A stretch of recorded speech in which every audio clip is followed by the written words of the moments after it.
Beginner ka ba sa gitara? Nahihirapan ka bang bumasa ng chord chart kasi hindi mo alam kung anong pwesto ng daliri ang gagawin? Ito, bibigyan kita ng diskarte. Ito ang technique. Simple lang. Numberan mo ang iyong mga daliri. 1. Hintuturo.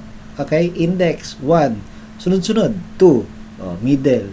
3 ang ring finger. And then, 4 ang hinliliit. Okay? 1, 2, 3, 4. So, mag-uumpisa lang sa pagsubok sa 1. Sunod-sunod. 1, 2, 3, 4. Pagka hindi uubra, lilipat ka doon sa susunod na number.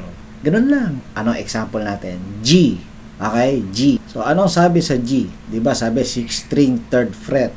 Unahin mo ang number 1. Index. 6 string 3rd fret. Anong susunod daw? 5th string 2nd fret. Ay, hindi ko mailagay yung susunod number 2. So, ibig sabihin, hindi 1 ang una. Number 2. Okay? Middle finger ang unang ilalagay. Sa 6 string yun. And then, matitipak mo na ba ang susunod? Yung 5th string 2nd fret? Yes. Ano susunod na may tipa, na may baon sa string? Diba? 1st string 3rd fret? Yan. So, nagawa mo na ang G. Ganun lang. Okay? Kapag hindi pwede, susunod na daliri. Okay? Isa pa, C. Ayan, C. So, again, unahin mo ang index. So, 5th string daw, 3rd fret. And then, ang susunod? Ganun na naman.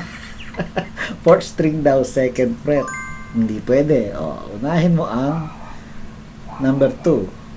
Okay? 5th string, 3rd fret. Nagawa mo na ba ang 4th string, 2nd fret? Good. Susunod ay 2nd string, 1st fret. Hindi mo magawa, di ba? So, ibig sabihin, ang unang daliri ay ito, ring finger, number 3. Magagawa mo na ba ang susunod? Yes.